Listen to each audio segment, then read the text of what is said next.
అసలు 7 రోజుల తర్వాత ఏం జరిగింది, అసలు ఏమైంది, సో తెలుసుకుందాం రండి. సో రివ్యూలోకి వెళ్ళే ముందు మన ఛానల్ని సబ్స్క్రైబ్ చేయండి, లైక్ చేయండి అండ్ సపోర్ట్ చేయండి.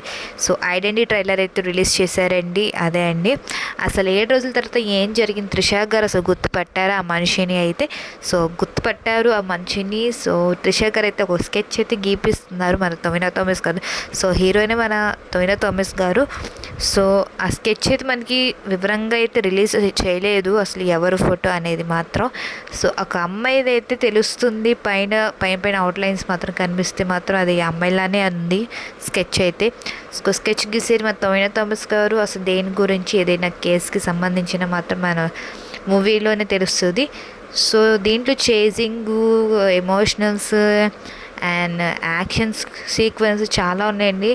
అండ్ చాలా డిఫరెంట్గా ఉంది అని కూడా చెప్పచ్చు మూవీ. అండ్ ఐడెంటిటీ అనే పేరు కూడా, సో టైటిల్ నేమ్ కూడా చాలా డిఫరెంట్గా ఉంది. సో దీంట్లో యాక్ట్ చేసింది మన తొమినా థామస్ గారు, త్రిష, వినయ్ రాయ్ గారు. అండ్ దీన్ని డైరెక్టర్ అండ్ ప్రొడ్యూస్ చేసి మాత్రం అఖిల్ పాల్ గారు, అనస్ ఖాన్ గారు అండ్ జేక్స్ విజయ్ గారు మాత్రం మన మ్యూజిక్ ఇచ్చారు ఈ మూవీకి, ఐడెంటిటీ మూవీకి.